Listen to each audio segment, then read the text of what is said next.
సిద్ధం సభలో సీఎం జగన్మోహన్ రెడ్డి సభకు హాజరై అభివృద్ధిపై వివరించాలి. కానీ చంద్రబాబు నాయుడును విమర్శించడానికి సిద్ధం సభను ఏర్పాటు చేసుకున్నారని కళ్యాణదుర్గం నియోజకవర్గ టీడీపీ ఇన్ఛార్జ్ మాదినేని ఉమామహేశ్వర నాయుడు ప్రశ్నించారు. కళ్యాణదుర్గం నియోజకవర్గం మున్సిపాలిటీ పరిధిలోని ఒంటిమిద్ది సమీపంలో తెలుగుదేశం ప్రభుత్వ హయాంలో కొని వైసీపీ ప్రభుత్వంలో వృధాగా పడి ఉన్న పంపుల వద్ద ఉమామహేశ్వర నాయుడు సెల్ఫీ ఛాలెంజ్ విసిరారు. ఈ సందర్భంగా ఆయన మాట్లాడుతూ కనీసం సీఎం జగన్మోహన్ రెడ్డి సిద్ధం సభలో అనంతపురం జిల్లాకు ఏ విధమైన అభివృద్ధి సాధించాడో, రైతులకు ఏ పథకాలు అందించారో వివరించాల్సింది పోయి చంద్రబాబు నాయుడును విమర్శించడానికే సిద్ధం సభను ఏర్పాట్లు చేసుకున్నట్లు ఉందేమో అని అన్నారు. తెలుగుదేశం పార్టీలో జరిగిన అభివృద్ధికి, ఇప్పుడు మీ ప్రభుత్వంలో జరిగిన అవినీతికి చర్చించడానికి మేము సంసిద్ధమని వేదిక మీరు చెప్పిన ప్రదేశంలోనే ఏర్పాటు చేసుకుని అభివృద్ధిపై చర్చిద్దామని సవాల్ విసిరారు. రాష్ట్రంలో మొత్తం వనరులన్నిటినీ దోచుకుని దేశంలోనే ధనిక ముఖ్యమంత్రిగా మీరు, దేశంలోనే పేద ప్రజలుగా ఆంధ్ర రాష్ట్ర ప్రజలు ఉన్నారని, మీరు రాష్ట్రాన్ని రాతియుగం వైపు తీసుకెళ్లారని, అదే చంద్రబాబు నాయుడు రాష్ట్రాన్ని స్వర్ణయుగం వైపు తీసుకెళ్లారని తెలియజేశారు. ఇక్కడ చూస్తున్నాం 114 చెరువులకు నీళ్ళిచ్చే స్కీమ్ 968 కోట్ల రూపాయలు మొదలుపెట్టి 20% పనులు మా ప్రభుత్వంలో మేము పూర్తి చేశాం. 23 పంపులు ఇక్కడే ఉన్నాయి, తుప్పు పట్టిపోతున్నాయి.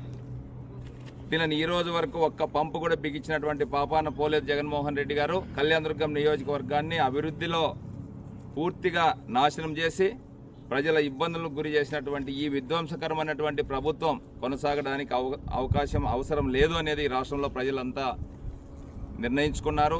రెక్కలు ఊడిపోయినటువంటి ఫ్యాన్ను పీకి బంగాళాఖాతంలో పారేసేకి ప్రజలు సిద్ధంగా ఉన్నారు.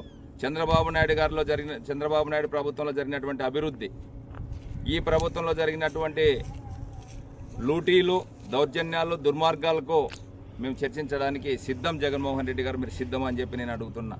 ఈ రాష్ట్రంలో చంద్రబాబు నాయుడు గారి పరిపాలనను మాట్లాడడానికే నీకు అర్హత లేదు అనేది నేను ఈ సందర్భంగా తెలియజేస్తున్నా. అభివృద్ధి లేకుండా విధ్వంసకరమైనటువంటి పాలనతో, అభివృద్ధి అనేది లేకోకుండా ఈ రాష్ట్రంలో ఉన్నటువంటి అన్ని వనరులను దోచుకునే కార్యక్రమంలో భాగంగా జగన్మోహన్ రెడ్డి గారు నిత్యం 4 సంవత్సరాల 10 నెలలు పనిచేశాడనేది స్పష్టంగా అర్థమవుతుంది.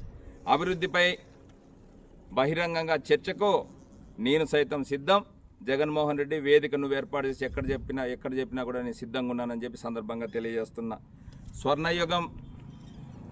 స్వర్ణాంధ్రప్రదేశ్ని చంద్రబాబు నాయుడు గారు తీసుకొస్తానని చెప్పాడు. స్వర్ణాంధ్రప్రదేశ్ చేయాలనే సంకల్పంతో స్వర్ణయుగం తీసుకురావాలని చంద్రబాబు నాయుడు గారు ప్రయత్నం చేస్తా ఉంటే రాతి యుగానికి ఎనికి తీసుకెళ్తున్నావు జగన్మోహన్ రెడ్డి. నువ్వు చేసినటువంటి దుర్మార్గాలు, దౌర్భాగ్యాలు, ప్రభుత్వ ధనం దుర్వినియోగం, ఆంధ్రప్రదేశ్ రాష్ట్రాన్ని లూటీ చేసి సిద్ధం సభ పెట్టుకొని ర్యాంప్ వాక్ చేస్తే ప్రజలు నిన్ను నమ్మే పరిస్థితిలో లేరు. శివుడు భస్మాసురునికి వరం ఇస్తే భస్మాసురుడు శివుని మీదే ప్రయోగం చేయకపోయినట్లు నీకు రాష్ట్రంలో ఉన్నటువంటి 5 కోట్ల మంది ప్రజలు నీకు పరిపాలించడానికి అవకాశం వస్తే 4 సంవత్సరాల 10 నెలల పాటు నువ్వు ఏకంగా ప్రజల నెత్తిన చేయి పెట్టి ప్రజల్నే నాశనం చేసినటువంటి నీకు పరిపాలన చేయడానికి అవకాశం లేదు. నీకు కేవలం 50 రోజులు మాత్రమే సమయం ఉంది.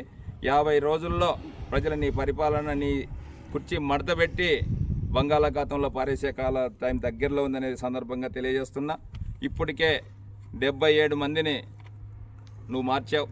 ఇంకా ఉన్నటువంటి 50 మందిని కూడా ప్రజలు మార్చేసే పరిస్థితిలో ఉన్నారు. 100 రూపాయలు ఇచ్చి 10 రూపాయలు ఇచ్చి ప్రజలకు 100 రూపాయలు లాక్కుండే కార్యక్రమం చేస్తున్నావు. దేశంలో అత్యంత ధన